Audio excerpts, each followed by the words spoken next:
Electric field and electric field lines. First question. The electric field lines due to a certain charge is as shown in the figure. If A and B are two arbitrary points within the electric field such that the electric field intensity at point A and B are EA and EB respectively, then the correct statement is.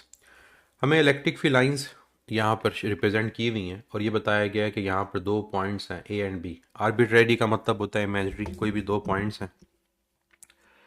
तो कौन सी यहाँ पर option correct है regarding electric field intensity? देखो, आप लोगों ने एक बात पढ़ी थी कि जहाँ पर इलेक्ट्रिक फील्ड लाइंस क्राउडेड होती हैं वहाँ इलेक्ट्रिक फील्ड लाइंस स्ट्रांग होती हैं। जहाँ पर इलेक्ट्रिक फील्ड लाइंस क्राउडेड हो, वो क्राउडेड हमारे पास रिप्रेजेंट किसको करती है? वो स्ट्रांग इलेक्ट्रिक फील्ड को रिप्रेजेंट करती है। और जहाँ पर इलेक्ट्रिक फील्ड लाइंस के दरमियान स्पेसिंग ज़्यादा होती है, फार अपार्ट का मतलब जहाँ स्पेसिंग उनमें ज़्यादा होगी, वो किसे रिप्रेजेंट करेंगी? वो वीक इलेक्ट्रिक फील्ड को रिप्रेजेंट करेंगी। तो इसके अकॉर्डिंग अगर आप पॉइंट ए और पॉइंट बी को कंपेयर करो तो पॉइंट ए में इलेक्ट्रिक फील्ड लाइंस में डिस्टेंस कम है और पॉइंट बी पे इलेक्ट्रिक फील्ड लाइंस में डिस्टेंस ज़्यादा है। इसका मतलब क्या हुआ? कौन सी ऑप्शन करेक्ट है? Alpha. Electric field intensity A पे ग्रेटर है as compare to B. Next question. One of the following is not a property of field lines. इनमें से कौन सी हमारे पास इलेक्ट्रिक फील्ड लाइंस की प्रॉपर्टी नहीं है? Not. First one, field lines are continuous curves without any break. Second, field lines start at positive charge and end at negative charge. Two field lines cannot cross each other. Last, they form closed loop. Magnetic field lines में close loop होता है, electric field lines में close loop नहीं होता। तो हमारे पास कौन सी ऑप्शन यहां पर बनेगी करेक्ट? डेल्टा, कि they form a close loop. First क्यों करेक्ट है? यहाँ लिखा हुआ है कॉन्टिन्यूस कर्व्स, तो ये कॉन्टिन्यूस होती हैं, मतलब एक एंड से अगर आपके पास स्टार्ट हो रही हैं तो दूसरे एंड पे आपके पास एंड होंगी। लेट्स से अगर एक पॉजिटिव चार्ज है और एक नेगेटिव चार्ज है तो ये कॉन्टिन्यूस कर्व्स हैं लाइक दिस, लेकिन ये लूप की फॉर्म में नहीं होते। ये एक सरफेस से स्टार्ट होकर दूसरे सरफेस पे ख़त्म होती हैं। तो करेक्ट ऑप्शन यहाँ पर क्या बनेगी? डेल्टा, कि डेल्टा इसकी प्रॉपर्टी नहीं है। बाकी तीनों प्रॉपर्टीज हैं कि ये क्रॉस नहीं करती, ये पॉजिटिव से नेगेटिव होती हैं। Clear? The electric field at infinite distance from a point charges. Infinite distance के ऊपर इलेक्ट्रिक फील्ड क्या होती है? जीरो, क्योंकि वो आउटसाइड होता है इलेक्ट्रिक फील्ड के। कि जब हम इलेक्ट्रिक फील्ड को डिफाइन करते हैं तो हम कहते हैं region around a charge with in which it can produce it's electrostatic effect. तो जो इनफाइनाइट डिस्टेंस है वो बेसिकली वो पॉइंट है जो आउटसाइड इलेक्ट्रिक फील्ड है। और आउटसाइड इलेक्ट्रिक फील्ड हमारे पास इलेक्ट्रोस्टैटिक इफेक्ट नहीं होता, यानी अगर एक टेस्ट चार्ज को रखेंगे तो उस पर कोई इलेक्ट्रोस्टैटिक फोर्स अप्लाई नहीं होती। तो करेक्ट ऑप्शन यहां पर beta. A line whose tangent at each point is in the direction of electric intensity at that point is called a line of। हम जब टेंजेंट ड्रॉ करते हैं किसी भी पॉइंट पे in the direction of electric field intensity, तो हमारे पास वो किसको रिप्रेजेंट करता है? वो लाइन ऑफ फील्ड को रिप्रेजेंट करता है, वो लाइन ऑफ इलेक्ट्रिक फोर्स को, लाइन ऑफ चार्ज को, या लाइन ऑफ पोटेंशियल को? किसको रिप्रेजेंट करता है? लाइन ऑफ इलेक्ट्रिक फोर्स को।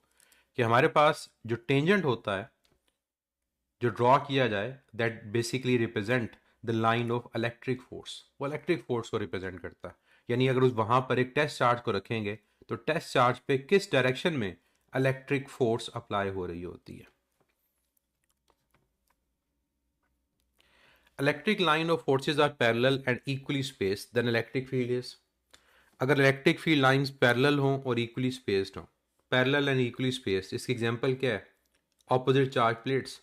कि ऑपोजिट चार्ज प्लेट्स के अंदर हम ये देखते हैं कि ये पैरेलल होती हैं, इक्वली स्पेस्ड होती हैं, और ये रिप्रेजेंट किसको करती हैं? ये यूनिफॉर्म इलेक्ट्रिक फील्ड को रिप्रेजेंट करती हैं। तो एग्जांपल अगर हमसे पूछी जाए इसकी कि ये पैरेलल, यूनिफॉर्म, इक्वली स्पेस कहाँ होती हैं, तो हमारा आंसर होगा ऑपोजिट चार्ज प्लेट्स, या पर हमारा ऑप्शन होगा पैरेलल प्लेट्स कैपेसिटर। तो कोई भी हमारे पास इनमें से लिखा हो तो ये करेक्ट ऑप्शन होगी।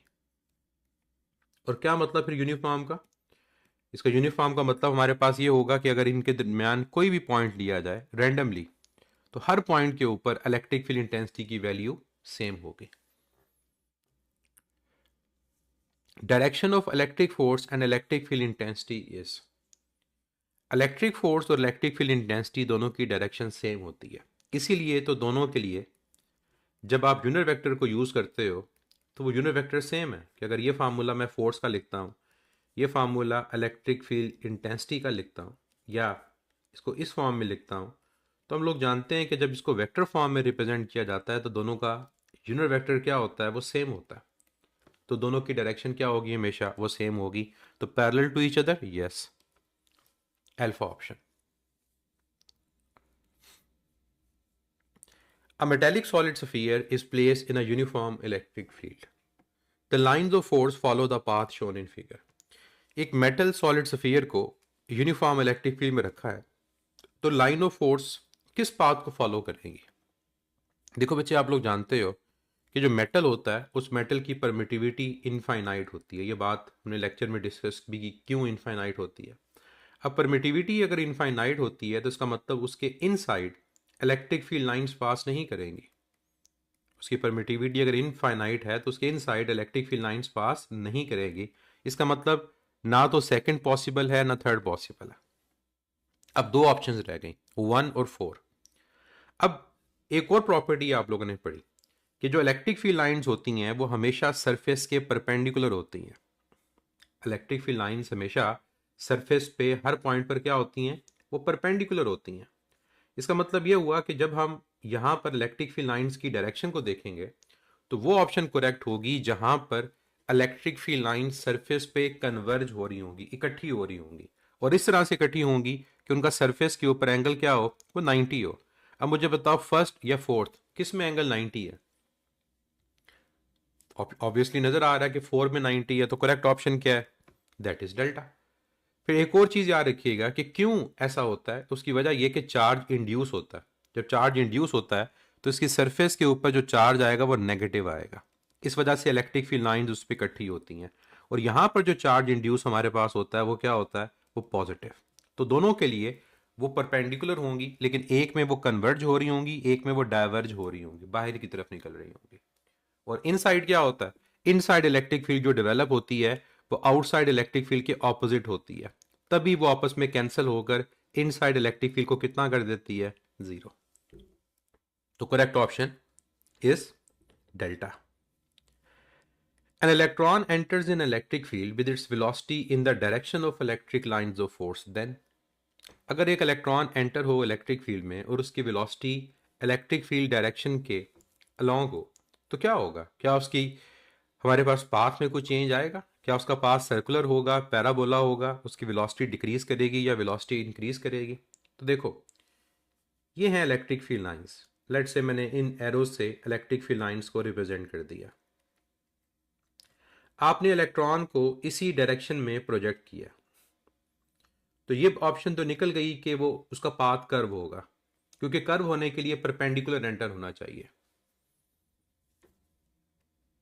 कर्व होने के लिए परपेंडिकुलर एंटर होना चाहिए, क्योंकि हमने ये बात पढ़ी थी कि अगर इलेक्ट्रिक फील्ड लाइंस के परपेंडिकुलर डायरेक्शन में इलेक्ट्रॉन आए तो तब उस पर परपेंडिकुलर डायरेक्शन में फोर्स लगेगी। कि अगर ये चार्ज इस डायरेक्शन में एंटर हुआ है, लेट्स से पॉजिटिव है, तो पॉजिटिव है तो उस पर परपेंडिकुलर डायरेक्शन में फोर्स लगेगी और उसका पाथ क्या होगा, वो कर्व होगा। लेकिन जब वो स्ट्रेट एंटर हुआ है तो फोर्स या तो उसके अलोंग या उसके ऑपोजिट, तो पाथ सर्कुलर नहीं हो सकता ना पैराबोला। ये दो ऑप्शन तो निकल गए, क्योंकि इन दोनों के लिए परपेंडिकुलर डायरेक्शन में एंटर होना जरूरी है। अब आगे दो ऑप्शंस, वेलोसिटी डिक्रीज या इंक्रीज। हमने क्या पढ़ा था, इलेक्ट्रिक फील्ड लाइंस हमेशा पॉजिटिव से नेगेटिव की तरफ होती हैं। इसका मतलब इलेक्ट्रॉन अगर इलेक्ट्रिक फील्ड लाइंस के पैरेलल है तो वो बेसिकली नेगेटिव प्लेट की तरफ जा रहा है। किसकी प्लेट की तरफ जा रहा है, नेगेटिव। तो मुझे बताएं, क्या नेगेटिव प्लेट उस इलेक्ट्रॉन को अट्रैक्ट करेगी या रिपेल करेगी। इलेक्ट्रॉन रिपेल होगा ना। इसका मतलब यह हुआ उस इलेक्ट्रॉन पे लगने वाली इलेक्ट्रोस्टैटिक फोर्स उसकी मोशन के ऑपोजिट है। तो अगर इलेक्ट्रोस्टैटिक फोर्स उसकी मोशन के ऑपोजिट, तो क्या उसकी वेलोसिटी इंक्रीज करेगी, डिक्रीज करेगी। अगर इलेक्ट्रोस्टैटिक फोर्स उसकी मोशन के ऑपोजिट, तो वेलोसिटी बढ़ेगी, कम होगी, यस, वेलोसिटी विल डिक्रीज। तो करेक्ट ऑप्शन क्या है, चार्ली। और अगर ये क्वेश्चन होता कि इलेक्ट्रॉन इलेक्ट्रिक फील्ड के ऑपोजिट डायरेक्शन में एंटर हो रहा है, फिर क्या होगा? अगर ये इलेक्ट्रिक फील्ड है और इलेक्ट्रॉन की जो मोशन है वो इलेक्ट्रिक फील्ड के ऑपोजिट है, लाइक दिस, तब बेसिकली वो पॉजिटिव प्लेट की तरफ जा रहा होता। और जब पॉजिटिव प्लेट की तरफ जा रहा होता तो उसको वहां पर क्या मिलती? अट्रैक्शन। तब इलेक्ट्रोस्टैटिक फोर्स वेलोसिटी के अलॉन्ग होती, तो वेलोसिटी क्या करती? इंक्रीज करती। तो ये दोनों ऑप्शंस हमारे पास हैं कि अगर अलॉन्ग हो तो क्या होगा, अगर ऑपोजिट हो तो क्या होगा। तो पहले केस में वेलोसिटी डिक्रीज और दूसरे केस में वेलोसिटी इंक्रीज। अगर हमसे पाथ पूछा जाए तो याद रखिएगा दोनों केसेस में पाथ स्ट्रेट ही होगा, लेकिन एक में वो एक्सेलेरेट करेगा और एक में वो डी एक्सेलेरेट करेगा। The spacing between field lines indicate it's. जो फील्ड लाइंस में हमारे पास स्पेसिंग होती है वो किस चीज़ को इंडिकेट करती है? वो उसकी स्ट्रेंथ को इंडिकेट करती है। ये पहले भी हमने क्वेश्चन में देखा। स्ट्रेंथ कैसे? कि अगर क्लोजली स्पेस हो तो स्ट्रॉन्ग इलेक्ट्रिक फील्ड, और अगर ज़्यादा स्पेसिंग हो तो वीक इलेक्ट्रिक फील्ड। तो spacing represents strength. Electric field lines are dash on the surface of a charge.